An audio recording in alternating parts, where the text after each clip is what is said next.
Olá, tudo bem com você? Mais uma vez no ar, o TV Drops, nessa nova fase do texto brasileiro, esse ano cheio de novidades. Vocês viram que o conteúdo em vídeo está vindo com mais força, o podcast volta agora em março, também em vídeo, muita coisa boa vindo por aí, e muita coisa boa vindo por aí no streaming.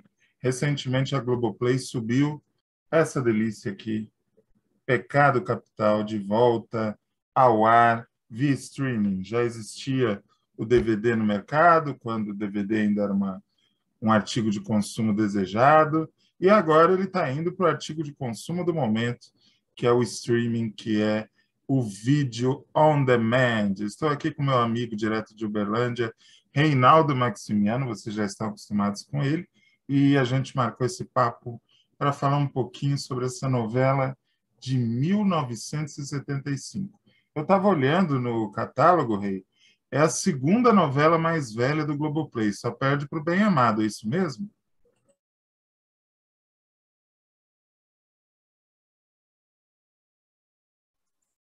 Esqueci de liberar o áudio. É isso mesmo, só perde para o Bem Amado, né?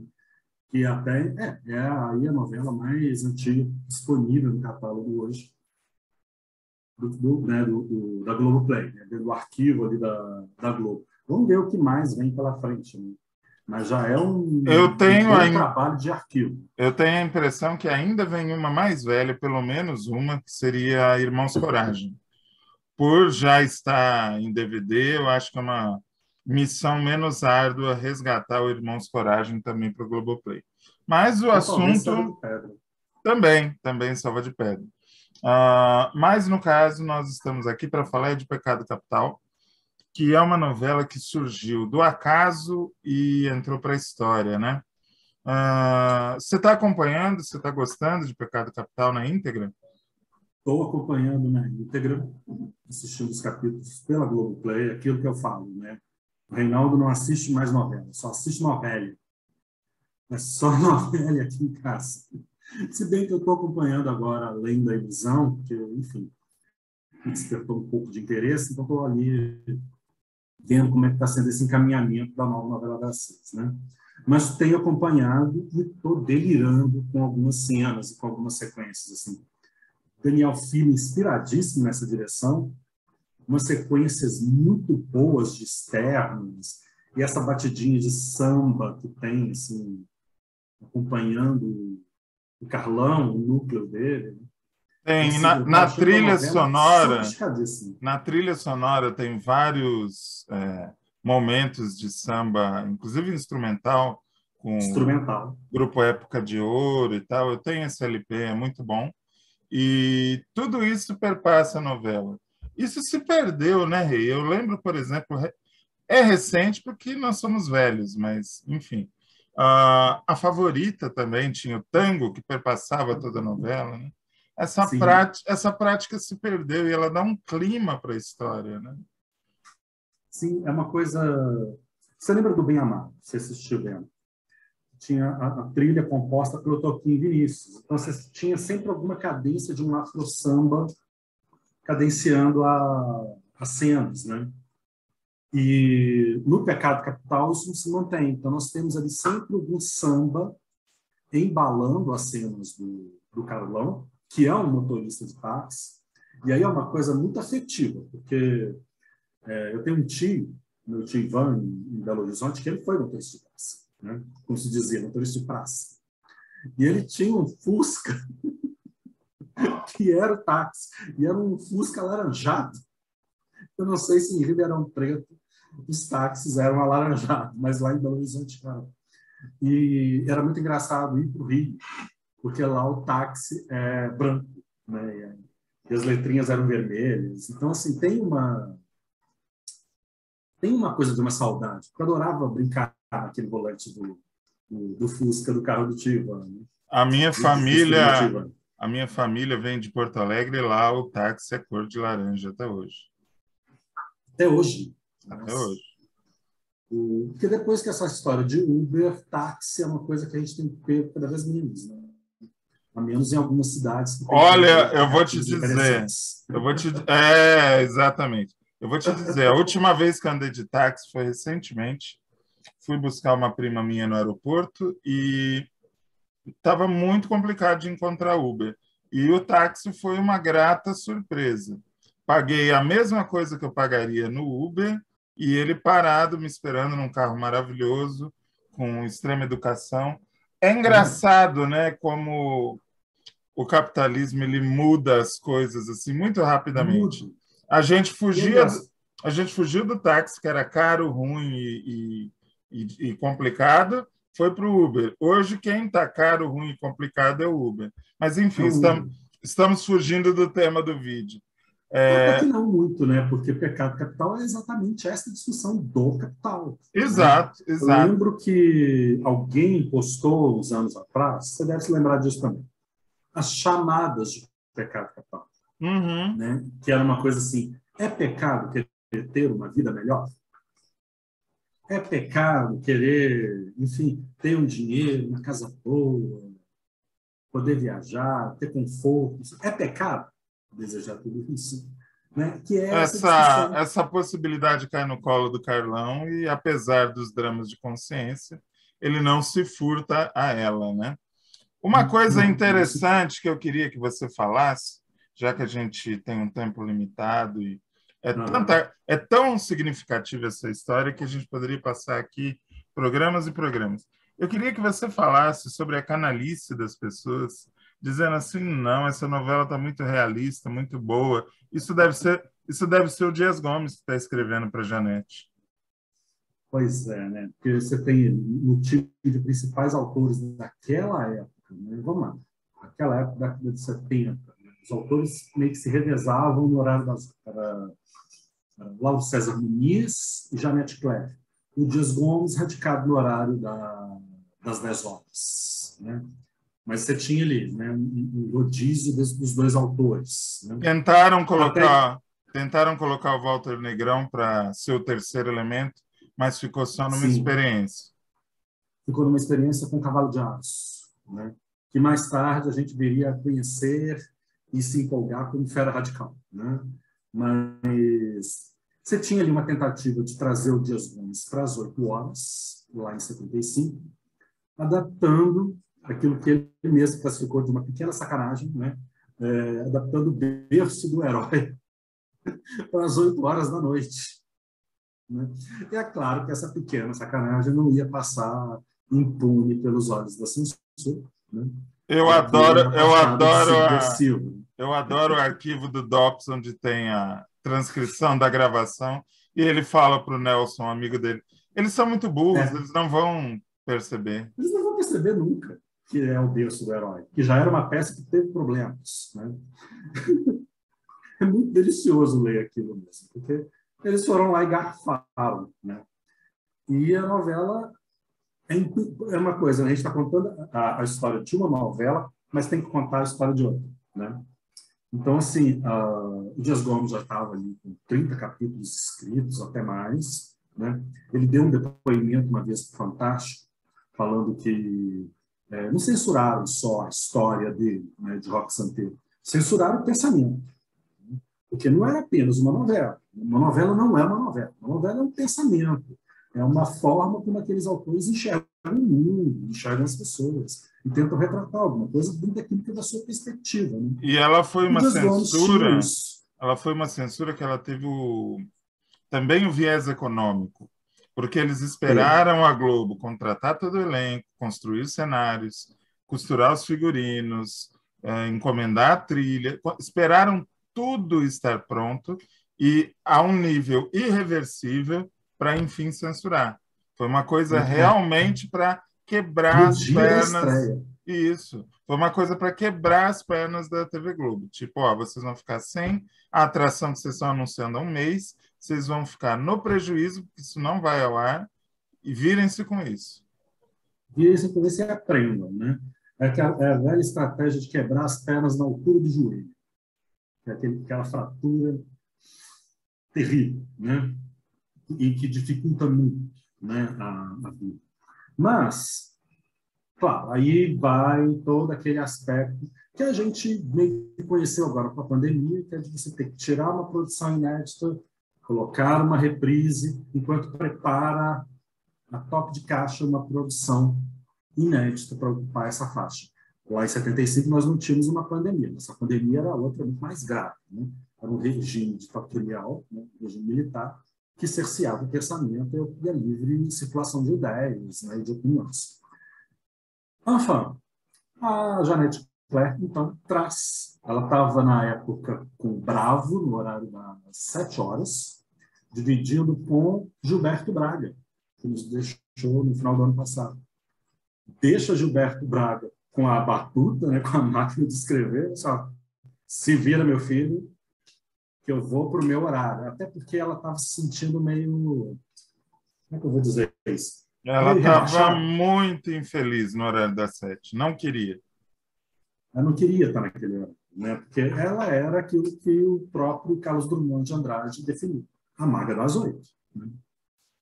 E vai Janete Clerc, então, criar essa história. E aí é uma coisa que eu acho genial.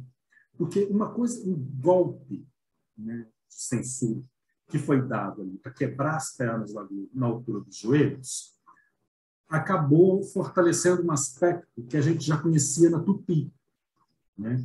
Que a Tupi já se virava nos 30 há uma pá de tempo. Né? Que assim, como fazer uma novela com escassez. Então você tinha que aproveitar o mesmo elenco ao máximo, né? O elenco de Rock Santeiro tinha que ser aproveitado ao máximo. Você tinha que ter Lima Duarte, Beth Faria e Francisco Couto na cabeça da história, né? Que seria Senhorzinho Malta, Vila Porcina e Rock Santeiro. Né? E aí você vai ter Salviano, a Lucinha e o Carlão. Né? A grande sacada, me parece, que ele tem toda essa leva de novelas, a partir de 68, 69, com Beto Rockefeller, que tentaram meio que emular uma coisa semelhante ao que Beto Rockefeller trouxe. Né? Coloquialismo, gírias, uma certa malemolência, uma malandragem. Né? Você tem ali o Beto, que era um cara meio malandro, e você tem o Carlão, que é um tipo malandro, é um tipo carioca, um tipo machista, né? Aquele tipão...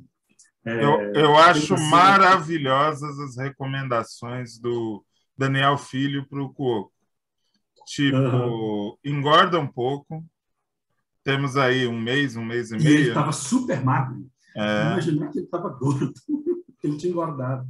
tinha um mês e meio, então falou assim: engorda, come aí, faz alguma coisa, toma sol e começa a andar mais despojado, porque é esse clima.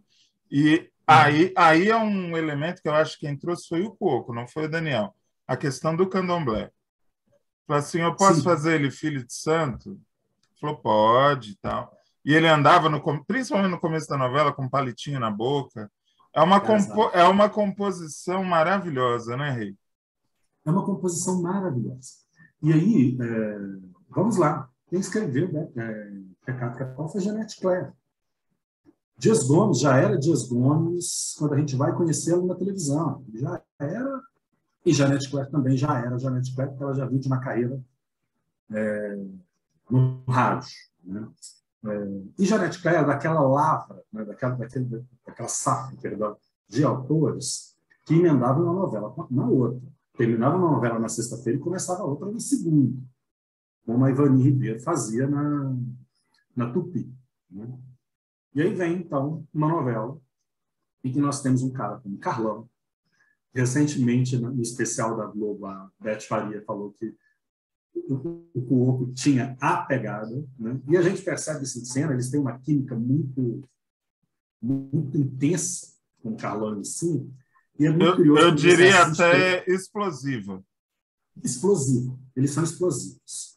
E é uma coisa assim, quando você assiste, por exemplo, Salvador da Pátria, são poucos os momentos, mas existem, os momentos que o Cuoco e a Beth Faria contracenam.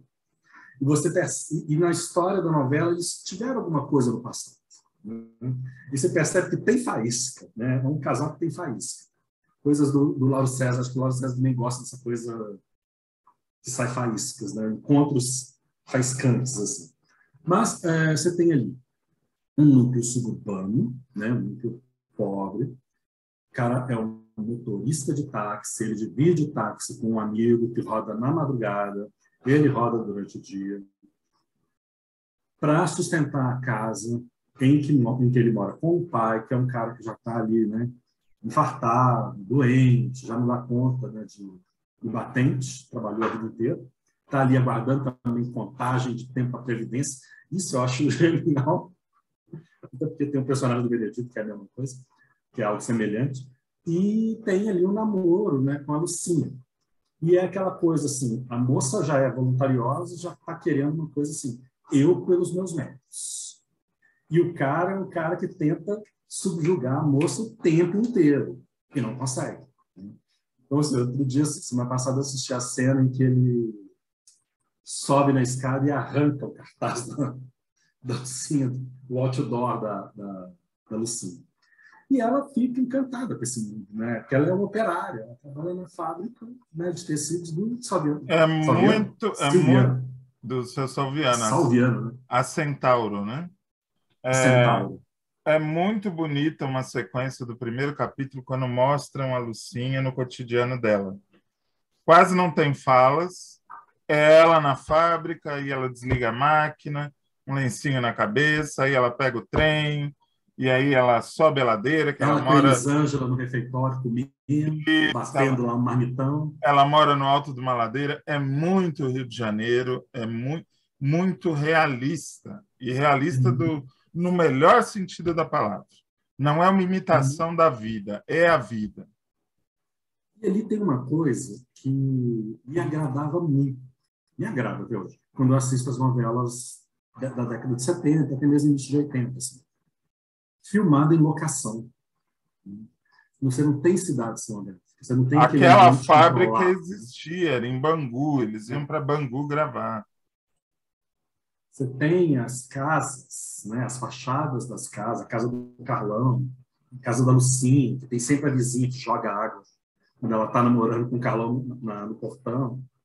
Tem sempre alguém que joga água. E, mais uma vez, a gente tem que dizer que isso surgiu da precariedade, porque havia sido feita uma cidade cenográfica belíssima para Asa Branca, de Roque Santeiro, que não pôde ser utilizada. Que como é que eu vou fazer aquela pracinha de interior no subúrbio do Rio? Né? Então, não cabia. Qual era a solução? Vamos gravar em locações, vamos todos para Marechal Hermes. Todo mundo para Marechal Hermes. Aí tem uma sequência também linda de primeiro capítulo, que é Rio de Janeiro, aquele início de construção de obras, né? Metrô, enfim, né?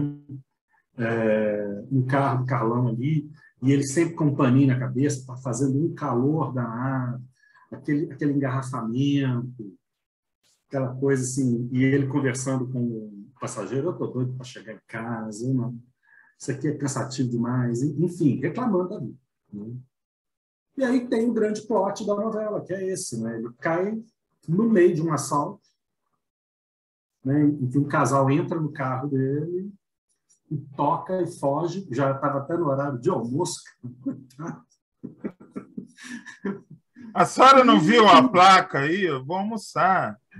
É verdade, a senhora não viu a placa? Um saco, não sei o quê, enfim, né? E aí ele está no meio de uma perseguição policial, né? Enfim. E aí vai a coisa mais prosaica e charmosa do primeiro capítulo, né? Que é assim, vamos lá. Os capítulos de Pecado Capital têm uma coisa muito parecida com o que era feito pelos outros autores, o Dias Gomes e o Lauro César. Assim. Você percebe que os capítulos eles têm início, meio e fim, eles têm uma história específica. A história do primeiro capítulo é o dinheiro que cai de paraquedas no colo do Carlão. E as diferenças. E isso é uma coisa que quem destaca é o Arthur da Távola, num texto já no final da novela, em que ele faz um balanço do que fica de Pecado Capital. E é muito interessante como é que o Arthur da Távola acerta. Né? Então, você tem, logo no primeiro capítulo, contrastes. Então, você vê um cara extremamente frio, como o Salviano, é aniversário dele, é um dia importante na vida de... Quer dizer, é um dia comum na vida de cada um dos três protagonistas. Né? Um pai abandonado pelos filhos no dia do aniversário. É um dia importante para ele. A Lucinha, num dia comum de fábrica, acaba sendo pinçada por uma peça de propaganda da Central. Ainda leva o cartão do Denis Carvalho, né, do publicitário. E o Carlão, em mais um dia comum da vida dele, quando ele vai limpar o carro, preparar o carro para o colega que vai vir na sequência, que é o Lutero Luiz. Lutero Luiz, que faz o personagem. Lutero Luiz, que é um cara que veio de escoador, né, que foi abduzido, que foi para Marte. Muito gostoso esse personagem. E aí tá lá preparando o carro, limpando, não sei o quê, pega uma mala, e aí vem aquele sambinha, aquela coisa da cuíca. Se chama Melô da Cuíca. Melô da muito Cuíca. Bom, muito bom. Tá na trilha, Melô da Cuíca. E ele abre aquele bolão de dinheiro, e ele entra escondido no quarto e começa a contar aquele dinheiro. Nunca viu aquilo na vida e provavelmente morreria sem ver aquela bolada, o que é muito 2022, né? Porque, assim, se você pensar na dificuldade que nós temos hoje, no nosso número de desempregados, a queda de renda, eu acho que isso, inclusive, isso é um marcador de qualidade para qualquer. Nós estamos falando de novela, mas serve para qualquer obra de ficção. Quando é uma coisa que realmente pega na veia de um país ou de um determinado comportamento, de um nicho da sociedade, a história tende a ser sempre atual. O remake de Pecado Capital foi feito em 98, por quê?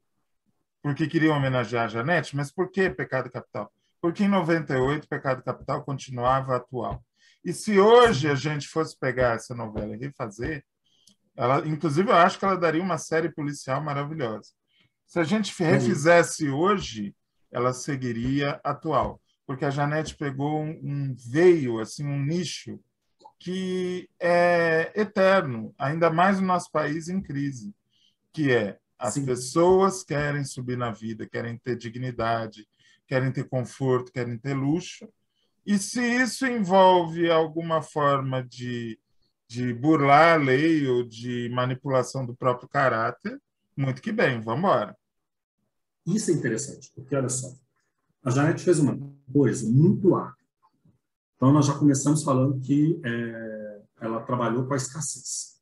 Tinha que aproveitar o elenco, tinha que aproveitar os cenários, a Casa do Salviano, com algumas adaptações, é a Casa da Vida, assim. Figurinos. Figurinos, né, o que desce para adaptar, mas ela faz uma coisa também inteligentíssima. Eu vi pouca gente falando disso. Que é assim, ela manteve um pouco daquilo que é o DNA do personagem original em Roque Santeiro. O Roque Santeiro é um cara que tem um conflito de consciência. O Carlão, que seria interpretado pelo Francisco Porto. O Carlão é um cara que enfrenta um conflito social. Ele tem um dilema, os dois, um dilema ético e um conflito de consciência. O Carlão também. Porque aí ele tem um dilema ético que é assim, fico com dinheiro ou não fico com dinheiro? E aí uma série de circunstâncias ocorrem e ele usa isso. Né? Ele entra, o dinheiro invade o cotidiano do Carlão e ele usa isso. Não tem jeito. Né? É como diz o Paulinho da Viola, dinheiro na mãe é vendaval. Entrou, foi com vendaval na vida do Carlão. O Salviano é um viúvo que tem uma relação conflituosa com a filha. O Senhorzinho Mal é um viúvo que tem uma relação conflituosa com a filha, Tânia. Eu nunca tinha prestado atenção nisso. Ela manteve, até essa generosidade ela teve. Porque os artistas já estavam preparados, protagonistas, né, como os protagonistas, já estavam preparados para uma composição X de personagem. Né? Então, assim, não adiantaria muita coisa alterar. Né? Então, assim, realmente, se a gente for ampliar isso, por exemplo, o Milton Gonçalves, que faria o Padre Hipólito, ele virou o quê? Um psiquiatra. Um psiquiatra. Que é o equivalente ao padre na sociedade moderna. Né? Realmente é muito interessante, eu nunca tinha pensado nisso. E a própria Lucinha. A viúva porcina é uma mulher que, apesar de estar ali numa relação conflituosa com o namorado dela, que é o senhorzinho Malta, ela é uma mulher muito por cima da carne seca. Ela não se submete muito, não. Né? Então, tem uma coisa ali antiética no relacionamento dela com o senhorzinho Malta.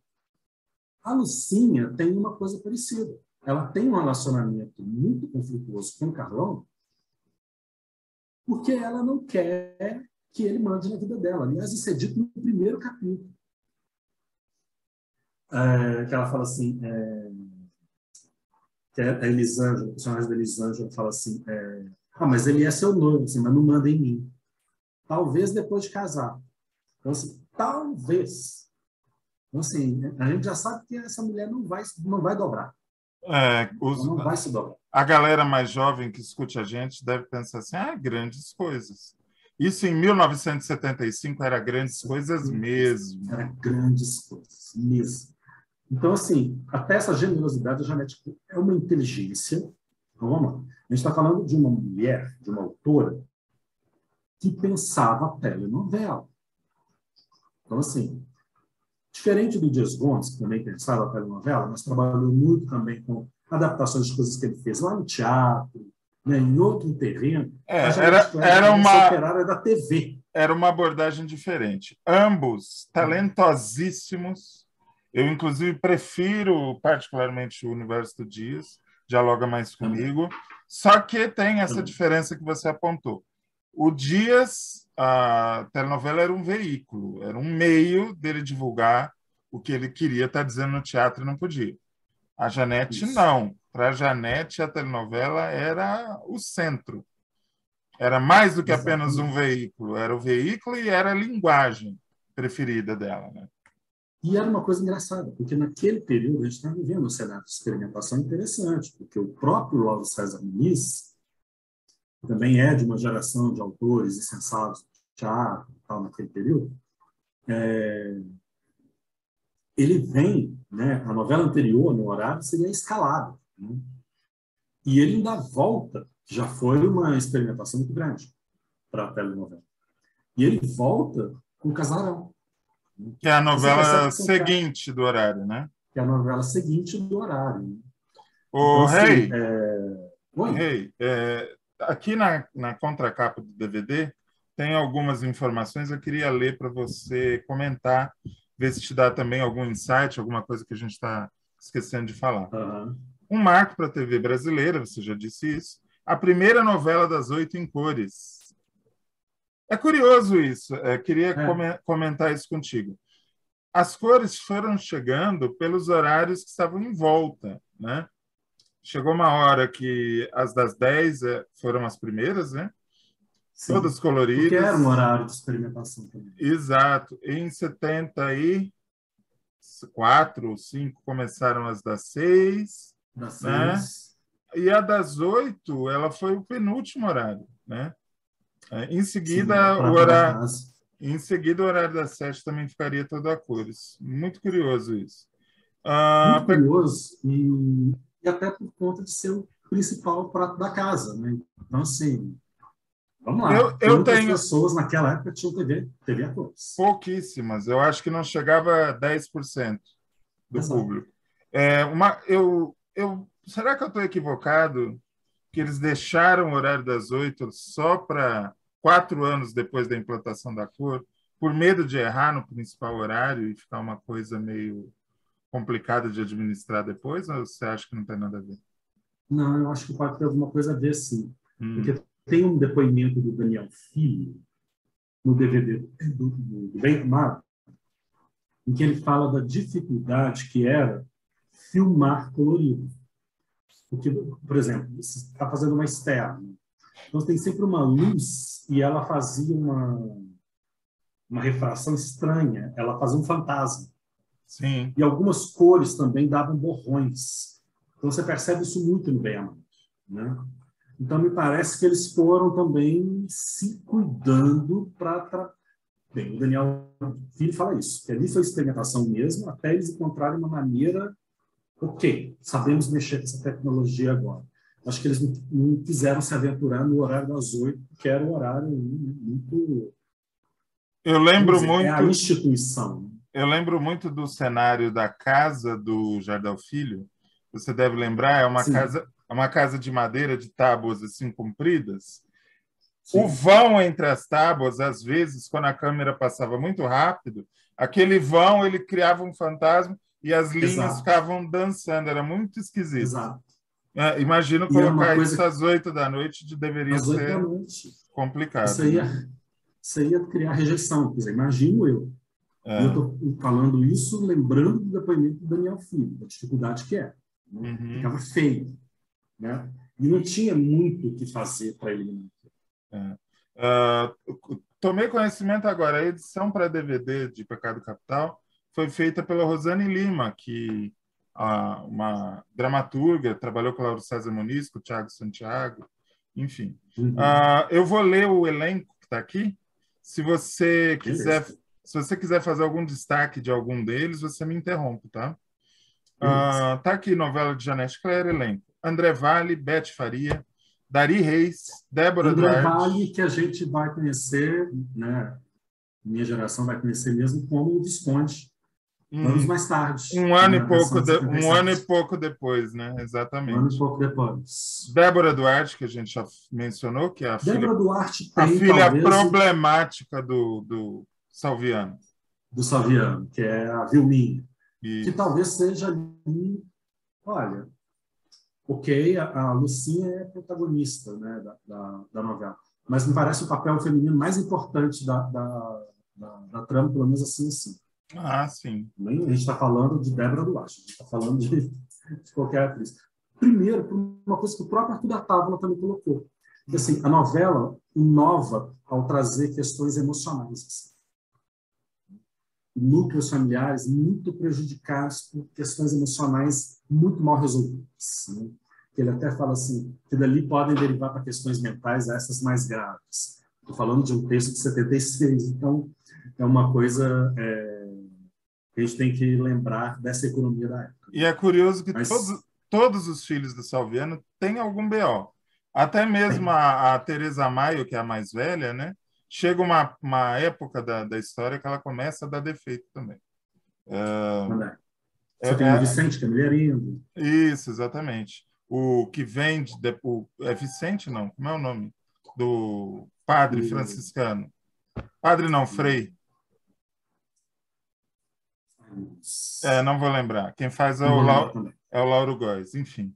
Não vou lembrar. Denis Carvalho, Elisângela, Elza Gomes, Emiliano Queiroz, Fábio Máximo, Francisco Oco, Georgiana de Moraes, para quem não sabe, é a filha do Vinícius. Germano Filho, eu adoro o personagem do Germano Filho, que é o pai do Carlão.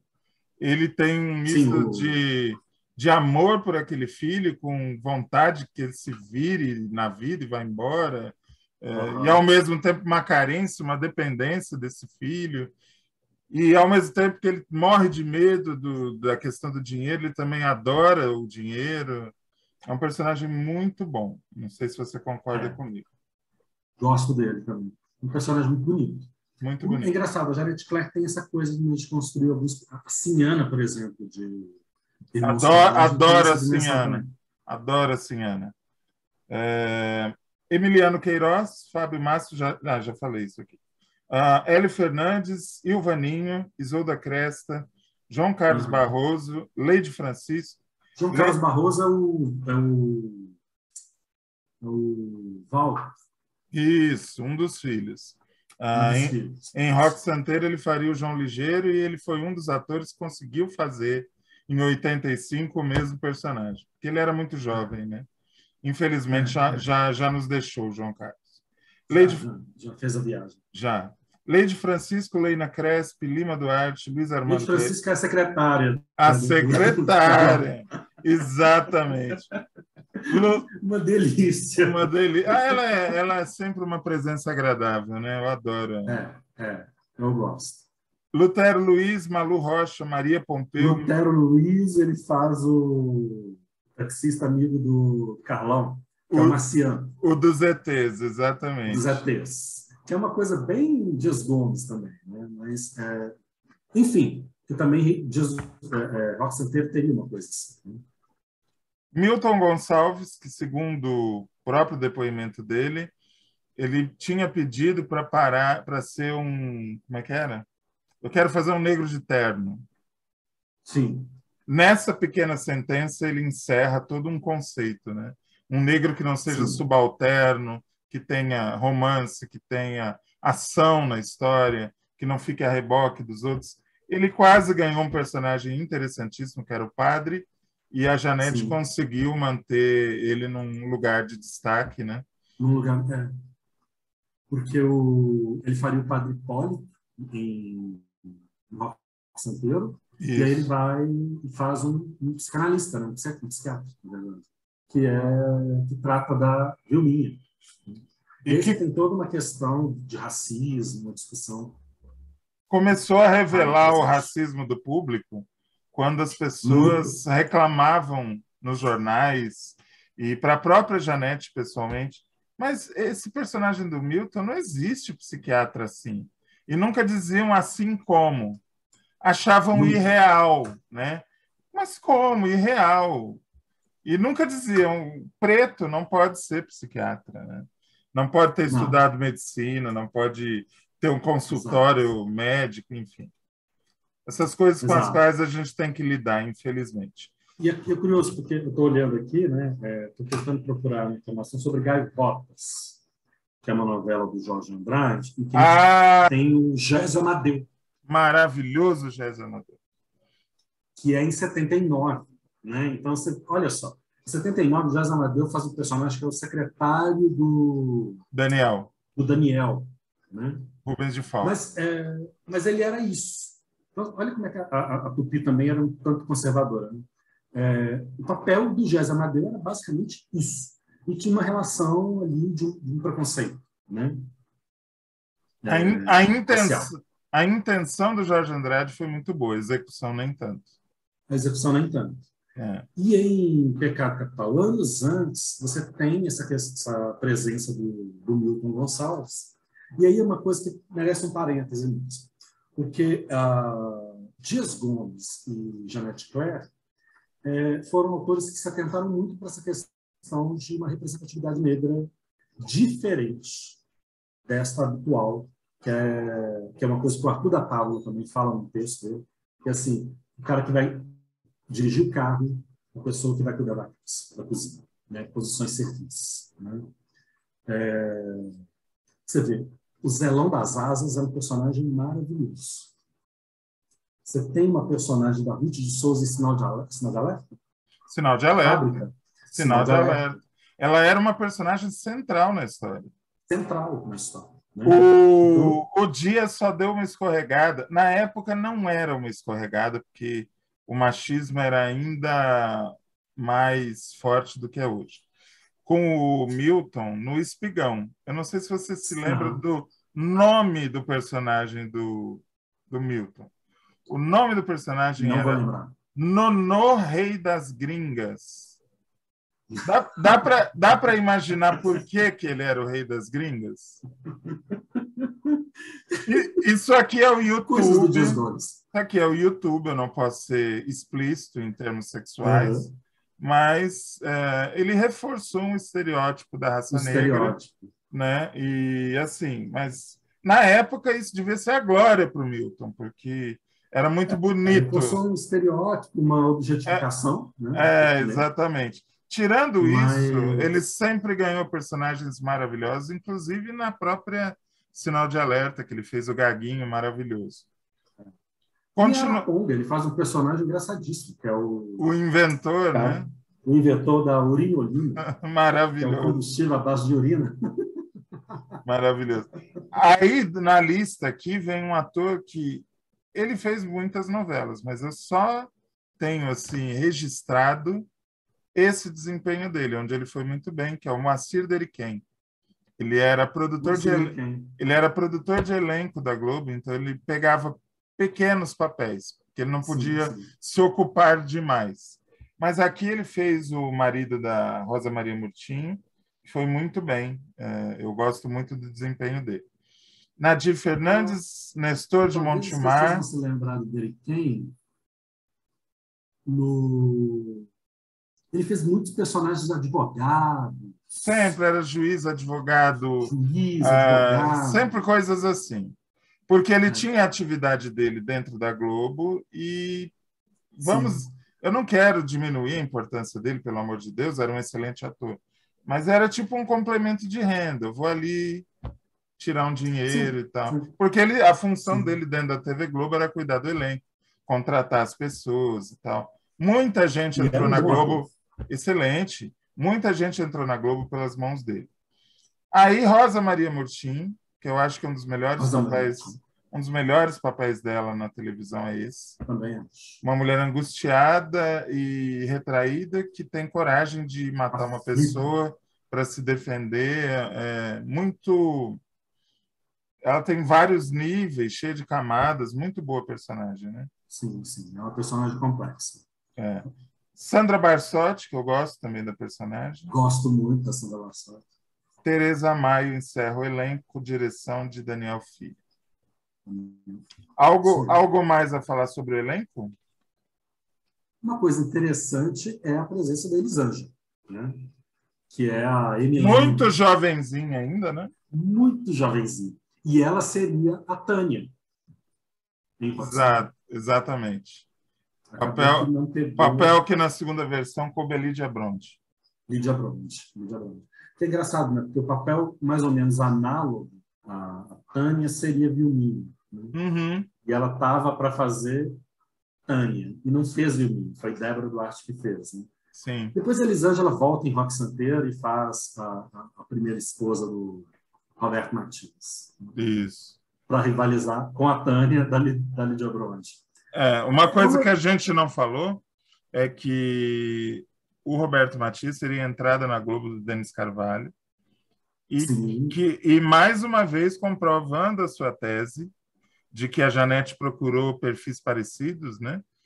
O que ele foi fazer em Pecado Capital? Um cara que também, mulherengo, gostava de ciscar aqui e ali, exatamente como era o Roberto Matias, né? Que é um cara que é publicitário, lida com audiovisual, até isso ela manteve. Exato, muito interessante. Até isso ela manteve. Jamais isso me passou pela cabeça. Mas, cara, jamais me passou. Isso só me passou pela cabeça porque eu estou assistindo a novela. Uhum. Eu disse assim, gente, mas que coisa engraçada. Porque parece que ela foi mantendo os perfis dos personagens próximos daquilo que seria no Rock Santeiro. Né? E, claro, você tem uma questão ali de uma revelação da verdade também, como o Rock Santeiro teria. Né? O que vai acontecer? Revela-se a verdade ou não se revela? Né? Carlão devolve o dinheiro, se arrepende ou não se arrepende? E aí, claro, todo mundo não adianta não livrar a audiência de spoiler. Nós estamos falando de novela. Né? Que o Carlão morre no último. Gente, pelo amor de Deus. Pelo amor de Deus, se alguém reclamar de spoiler de uma novela de 1975, tem que apanhar na cara. Me perdoe, mas assim, porque a graça de Pecado Capital é essa coisa ser absolutamente redonda. A Janete Claire faz isso, fazia isso. Mas faz. Vamos falar no presente, porque as obras estão aí. Então, faz. Porque o dinheiro é um motor do núcleo do Carlão e do desenvolvimento dele. Então, não é apenas um arco circunstancial numa parte da história. Ele vai voltar a ser o ponto-chave da questão. E é uma coisa muito parecida com o que vai acontecer com a chegada do Navalhada em Asa Branca. Que interessante. Tem porque muito a ver. Começa com esse conflito do Navalhada em Asa Branca. Né? Reinaldo. E você vê como é que ela amarrou essas coisas. Ela não emulou o Rock Santeiro. Não quero que as pessoas entendam isso. Ela não emulou o Rock Santeiro. Ela fez uma coisa absolutamente provavelmente ela buscou referências para facilitar o estudo do personagem pelo ator, né? Até porque os atores já tinham estudado seus personagens. A gente está falando de um elenco que já estava... Eles já estavam lá pelo capítulo 30 de Rock Santeiro. Sim, exatamente. Reinaldo, você... delícia lembrar disso. Você é maravilhoso, mas não é o único. Eu também sou, também dou minhas cacetadas. E eu tenho uma teoria. Você veio com a teoria de que os personagens são parecidos, e eu acho que é isso aí mesmo. E eu tenho uma teoria. Eu acho que Duas Vidas começa onde termina Pecado Capital. Onde que termina Pecado Capital? Com Carlão sofrendo o holocausto dele, numa linha de metrô em construção, no centro do Rio, o pai dele vindo e chorando e rezando por ele, e as pessoas cobrindo ele com jornal e acendendo a vela, e as manchetes de jornal e tal, né? É um final meio operístico, né? Meio trágico, uma coisa meio grega. Como é que começa Duas Vidas? Com a sentença de morte daquela rua, o seu Menelau sabendo que ele vai ter que se livrar do casarão, da agência de casamentos, a coisa da vida esqueci o nome da personagem da Beth Faria, que está toda complicada com aquele homem que trata ela mal e tal. E, tipo, parece que a tragédia do Carlão é o final dele, mas que ela se amplifica em todos esses personagens que vêm depois em Duas Vidas. Você acha que tem a ver? Faz sentido. Faz sentido. Até porque uma coisa que ali no final da... Bem, Pecado Capital começa também mostrando obras de metrô, obras nas cidades, e termina também. Né? Você tem um período ali que o Rio de Janeiro se urbaniza de uma outra forma, é uma outra cidade. É a São Paulização do Rio de Janeiro. É a São Paulização do Rio de Janeiro. Então, você tem aqueles espigões subindo, você tem os casarões que ficavam ali na orla desaparecendo, que, aliás, é um plot que o Agnaldo Silva recupera em outro, né, com o Uruguai. Né? Você tem uma cidade que atropela a outra. Assim. É o capitalismo. E também eu ali... não tenho muitas lembranças de Duas Vidas. Não tenho mesmo muitas lembranças. A não ser daquilo que eu já li. Né? Eu também estou falando de orelhada. Mas também é possível dizer que tudo isso teve sua gênese em Selva de Pedra. Né? Porque subrepticiamente, assim, no pano de fundo, havia assim, uma crítica ao capitalismo, à urbanização louca, nos mínimos detalhes. Né? Você vê que a maioria daqueles personagens eles estão machucados pelo concreto, pela vida urbana, enfim. É uma coisa que já estava fermentando na cabeça dela. E é interessante porque o Cristiano ele tem uma índole muito duvidosa. Não sei, você já conhece o Cristiano com índole duvidosa. O Carlão não, o Carlão é boa praça. O Cristiano seria um boy lixo, o Carlão não. Carlão não. Ele seria as gays chamariam de cafuçu. Seria um cafuçu do bem. Assim. É tóxico, é machista. Né? Ele pega a Lucinha de umas formas muito violentas, puxa pelo braço. Vai te trair, né? 16 vezes, mas você vai perdoar. 16 vezes, e você vai perdoar, porque ele é cafajeste mesmo. E aí tem uma coisa que é muito interessante, que é essa coisa que é muito nossa, muito do brasileiro. A gente está aí, né? Nessa semana, que a gente lembra da Semana de Arte Moderna, né? 100 anos e tal, Macunaíma, essa coisa do anti-herói, quem é, né? Tipo brasileiro e tal. O Carlão é esse cara, muito parecido com o Beto Rockefeller em alguma coisa, que assim, ele não vai matar, ele é incapaz disso, ele não vai fazer isso, sabe? Mas ele gosta de se dar bem, quem é que não gosta?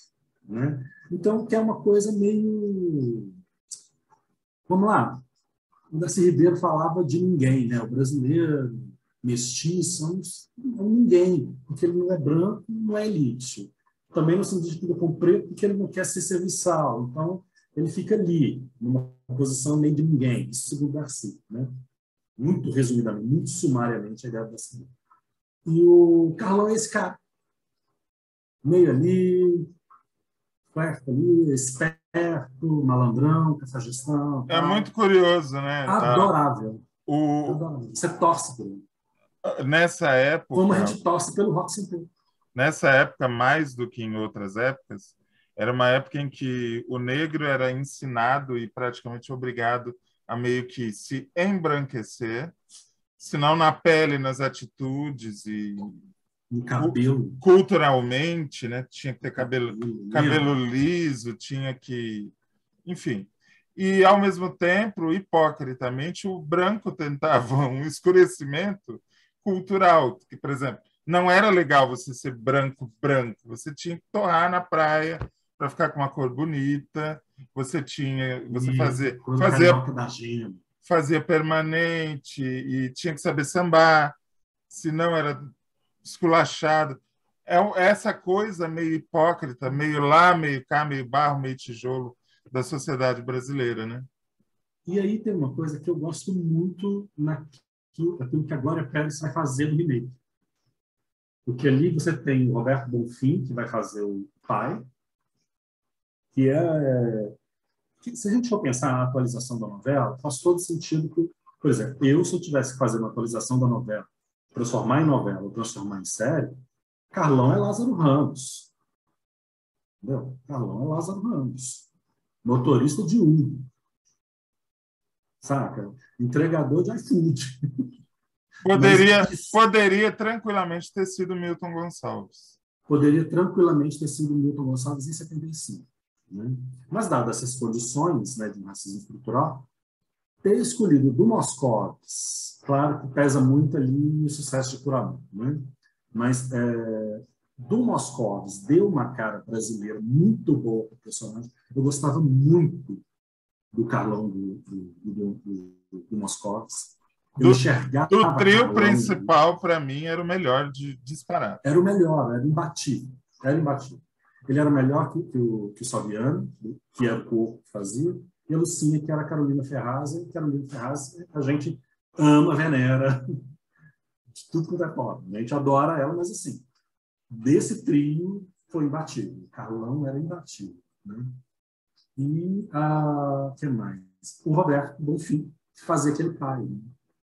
E aquela coisa de uma... A Glória traz uma coisa muito interessante, que é a figura de São Jorge, ali do batente da porta. Eu não vejo o Pecado Capital como lixo que as pessoas falam. Ah, porque ela destruiu a novela. Eu não gosto. O que a Glória fez é o que eu acho que deve ser feito em toda adaptação. Às vezes dá certo, às vezes não dá. Que é o seguinte, você não... Se é para você pegar e copiar ipsis literis, não faça. O que você tem que fazer é salvar a identidade da novela, o que faz a novela ser o que ela é, e o resto você atualiza. Não pegou na veia do público também por estar num horário equivocado. Sim. Pecado Capital é uma novela das 8. Pecado Capital é uma novela das 8. E talvez ela, para aquela época, né, final dos anos 90, início dos anos 2000, talvez faria mais sentido se ela tivesse sido uma minissérie, sabe? E ser exibida depois das 9 da noite. Assim. Porque ali você teria possibilidades infinitas para tratar de questões mais ácidas, mais duras, que o horário das 6 meio que... Eu fala isso, né? Eu sou fiel às 6, né? Eu sou fiel às minhas obsessões. Enquanto vida eu tiver, eu vou denunciar o remake do Rebu. E foi uma coisa que a Glória não fez. Não, a Glória não fez. O Jorge Moura e o Sérgio Goldenberg, eles tiraram a alma do Rebu. Tudo que fez o Rebu ser inesquecível, eles pegaram e tiraram fora. A Glória não fez isso. Então, com todos os defeitos, com todas as dificuldades, que lógico que não é uma novela maravilhosa, eu acho que ela fez o essencial para se respeitar um remake, que é manter a alma da novela intacta. A gente está chegando ao final. Antes de você encerrar sua participação, eu queria que você comentasse um pouco o trabalho do Daniel Filho, que a gente falou muito da Janete, esqueceu que havia um diretor ali. O Daniel Filho foi quem convenceu Dona Janete a matar o Carlão. Dona Janete era muito teimosa, ela não mata assim um mocinho simplesmente porque quer usar. Não, ela não ia matar o Carlão. Francisco... Isso tem o dedo do seu Daniel Filho. Eu queria que você falasse um pouco do trabalho dele. Daniel Filho, ele merece um programa à parte, assim, só para a gente dissecar, vou tentar, muita pretensão de secar, mas assim, pelo menos tentar traçar um panorama da atuação dele na década de 70 e na década de 80. E 90, porque depois que ele sai da Globo, ele vai encampar um projeto interessantíssimo na TV Cultura de São Paulo, que é o Confissões de Adolescentes, que é um projeto super Globo. Seria uma malhação perfeita, seria um projeto perfeito para a Globo. E sem querer te cortar, o que está sendo feito hoje na Band, Daniel Filho tentou fazer em 95. Não conseguiu, porque a Band peidou na farinha, ou seja, não conseguiu manter os investimentos prometidos, mas ele ia fazer o que está sendo feito hoje lá. E talvez hoje a Band fosse vice-líder de audiência. Pode continuar, por favor. E não estaria agora nessa briga, né? E também nesses momentos muito incertos da TV aberta. Né? Mas ele tem uma coisa que eu admiro muito, que é assim, coragem. Uma coragem de peitar um estranho que pode dar uma treta e destruir a novela por inteiro. Vou dar um outro exemplo. O que acontece com Maria de Fátima e Raquel em Vale Tudo. Tanto que ele bateu o pé, e também o Gilberto Braga não era lá um exemplo de não teimosia, né? Mas de fazer com que a filha vendesse a casa e a mãe ficasse na rua no final do primeiro capítulo. E até hoje a gente incensa o primeiro capítulo de Vale Tudo como uma coisa de referência, não sei o que, tal. E pensar que os autores hesitaram em fazer esse tipo de coisa. Olha, poderia ter dado muito errado. No caso do Carlão, não. Porque no caso do Carlão já seria o último capítulo, a novela não tem mais muito compromisso com a sua audiência no último capítulo. Né? Pode decepcionar, não é o caso. Mas no primeiro capítulo é chocante. É uma coisa assim, opa, o que é isso? É muita porrada. Né? Dá muito soco no espectador logo na entrada. No caso do Carlão, eu acho que fecha bem certinho. Sabe o que eu acho que é também uma estratégia? Talvez ele tenha feito isso inconscientemente, mas eu acho que foi muito inteligente. Ele gastou todo o maniqueísmo num capítulo só. Ali a vilã era a vilã, não havia nuance, ela era uma bruxa que queria botar a mãe na rua. Exatamente. E a mãe era santa sofredora que, mesmo assim, secando as lágrimas, queria ir para o Rio de Janeiro para achar essa menina.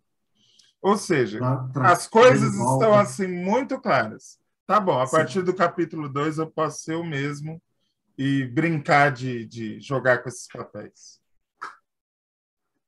No caso ali no Vale Tudo, sim, você tem essas coisas dadas logo de cara, você sabe quem é a bruxa. No caso de Pecado Capital, isso fica bem complicado. Quem é, onde está a vilania em Pecado Capital? Né? A Eunice, por exemplo, ela se encaixa nisso como uma luva. A gente começa sem entender como é que aquela mulher se meteu naquela confusão. Depois morre de pena dela, porque o marido era um abusivo que não dava bola para ela, e mostra como que ela se envolveu com aquele bandido. Uhum. Você fica o tempo inteiro, não sabe se ela é má, se ela é boa, se tem dó dela, se você quer que ela se lasque. É muito inteligente isso. É muito inteligente, mas ainda assim a Eunice não é essa coisa chapada. Ela é cheia de camadas. Você vai decifrando as camadas dela, assim, e você vai... Olha, quem é essa mulher? O Carlão vai gastando dinheiro do assalto, você vai ficando meio assim, poxa, mas tá ficando perigoso isso. Ao mesmo tempo ele se arrepende e ele fala, não, agora eu vou devolver e tal. E aí dá tudo errado. Tem esse jogo de vou para lá, vou para cá o tempo todo. Tem. Porque ele hesita. Você vê que ele se acompanha, né? Se acompanha a trajetória dele, você vê que ele hesita, praticamente. Ele fica ali, então, tá errado. Mas, ao mesmo tempo, tem alguma circunstância que vai lá, a doença do pai, isso aqui, ele vai e mete a mão no dinheiro, e vai metendo a mão no dinheiro. Nesse ponto, a ideia a partir do Daniel Filho, foi genial. Porque quando você vai assistindo, você fica assim, cara, isso não vai acabar. Você vai mexer impunemente nessa coisa chamada dinheiro roubado. Não vai, não vai, não vai. Esse personagem não poderia ter um final diferente mesmo, não. Quer dizer, até poderia, mas assim, é dinheiro que já está maculado, é dinheiro sujo, é dinheiro que tem um histórico que não é nada generoso, que não é nada construtivo. Aí, de novo, né, a letra que o Paulinho compôs cai feito uma luva. Dinheiro na mão e vendaval. Dinheiro que vem fácil desse jeito. E compôs do te dia leva para fácil. compôs do dia para a noite, hein? Do dia para a noite. Olha só que genialidade. E tem uma coisa que é genial nessa letra. E que diz muito de Brasil 2020. Que é quando o jeito é se virar, cada um trata de si. Irmão desconhece irmão. Então, assim, quando o assunto é dinheiro, quando a coisa se virar, é cada um por si e Deus contra todos. A briga de foice no escuro, né? Ali vence é a selva de pedra, né? É o capitalismo que nos destrói. Né? Homem Que nos primata, individualiza. Né? homem Capitalismo primata, selvagem. capitalismo selvagem. Recomendamos Polícia para quem precisa. Recomendamos a todos, portanto, Pecado Capital. Que olha como é que ele está lindo. Não, essa foto é linda. Ele está lindo. Né? Sempre foi um homem muito bonito, mas aqui é um recorte muito diferente dele. Você pega, por exemplo, um Hugo Leonardo. É Hugo Leonardo? Não. O personagem dele no Semideus. Ele tá com o cabelo comprido, lambido, assim. Acho que é Hugo, sempre com a barba muito bem feita. Né? O Cristiano também era todo engomadinho e tal. E olha isso aqui. Parece uma pessoa que você encontrou na fila da açougue. Isso aí parece fotografia 3x4 de identidade. Exatamente. O talento do ator é um negócio insubstituível, né? E aí fica uma série de homenagens. Né? A Beth Faria, que ainda está aí, né? Temos Beth Faria com 80 anos, continua 80 bonita. Anos, linda. Indo à praia de brinquedos que ela gosta. O corpo também. Mas aí tem também uma série de saudades. Né? Elza Gomes. Você tem vamos lá, né? A lista de pessoas saudosas. A Elza Gomes, o João Carlos Barroso, Dari Reis, Leide Francisco, que a gente citou, Luiz Armando Queiroz, Tereza Maio, que morreu outro dia, Tereza Maio, o André Vale, Ivan Cândido, e aí ele já começa a ficar com medo de dar aquela do cadê a Leila Lopes, né? Mas enfim. Cadê o Ivan Cândido? Um beijo, Ivan Cândido. O Ivan Cândido era lindo, era ótimo. E aí você tem, né? Tem Luiz Helena, enfim. Então, assim, quanta gente boa passou por esse elenco e passou pela televisão brasileira. Né? Então, não é simplesmente uma novela que a Globo tirou da gaveta e colocou na Globoplay. É um documento histórico importante de um momento da dramaturgia brasileira em plena ditadura militar, com artistas que vieram do teatro ou que já foram delineados na TV, forjados na TV, né? Numa novela feita, vamos falar, feita pelas sobras de figurino, sobras de cenário. Elenco não é sobra, mas elenco estava ali, não podia ser desperdiçado, tinha que ser aproveitado, as pessoas estavam com contrato, né? Então assim, né? E que foi um grande êxito. E as duas trilhas sonoras que são lindas. Então assim, quem puder, quem assina, vai lá, dá uma chance para Pecado Capital. Vocês vão perceber que é um documento mesmo. É outro ritmo, é outra cadência. A gente percebe que é outra, né, outra novela, é outra coisa. Você percebe a dificuldade até do aparelho, né, que o Daniel Filho queria fazer uma coisa muito ágil. E a tecnologia também não permitia esse tipo de coisa. né? Você não tinha ali, né, uma edição não linear, enfim, você não tinha os equipamentos que nós teríamos pouco mais de 10 anos depois, né? Podendo fazer coisas mais ritmadas, como a gente vai ver depois em Bebê a Bordo. Não tinha isso no final de 70.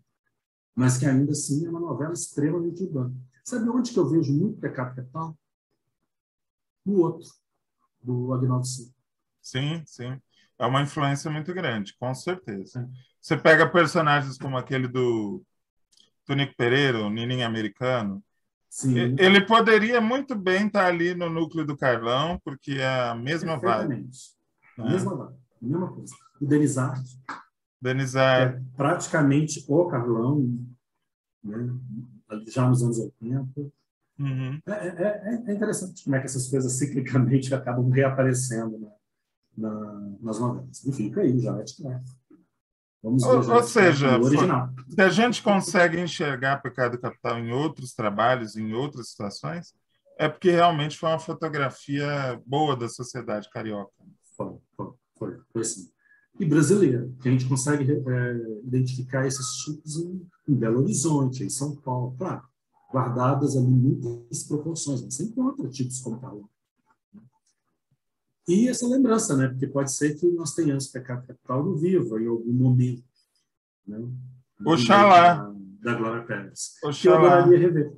Até para poder tirar alguns ranços, algumas coisas que a gente, quando assiste, também é muito contaminado pela crítica daquele momento. E às vezes a gente não faz a função da obra como uma coisa está pedindo. É. Mas acho que a Glória fez uma boa leitura, né, de um Rio de Janeiro do final dos anos 80, dos anos 90. 98. Isso. Gosto do remake. Como gosto do remake do Irmãos Coragem. Gosto muito. Assim. Eu não sou Lula, mas eu também gosto de trabalhar com analogias.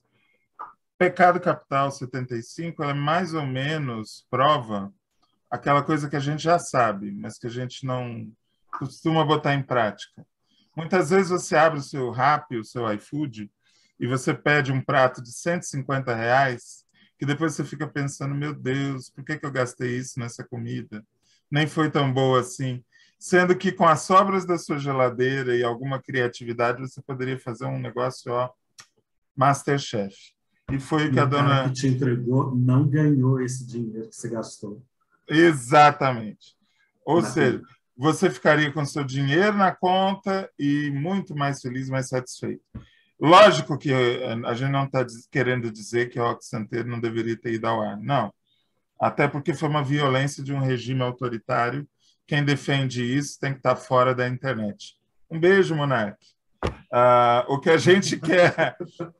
O que a gente quer... Eu fiz assim para dar tchau, viu? Pelo amor de Deus, não brinque. Pelo amor de Deus. Até porque, cara, melanina grita. Exato. Que é resistência. O que a gente quer dizer é simplesmente que as circunstâncias forjam as necessidades. Em cima da necessidade, gente de talento sempre se vira. É isso? Ficou alguma coisa por dizer, Reinaldo? Não, é isso mesmo. E até por conta dessas questões que envolvem a legalidade. Então, assim, para aquilo que é ilegal, o termo da lei. Está reclamando do sistema capitalista por quê? Então, gente, liberal achando ruim a mão invisível do mercado. Aqui não passarão. Gente, é isso. Brincadeiras à parte. Quem tem Globoplay, entra lá, dá uma conferida, nem que seja só no primeiro capítulo. Geralmente, quem confere o primeiro capítulo fica um pouco mais. Pecado Capital está lá.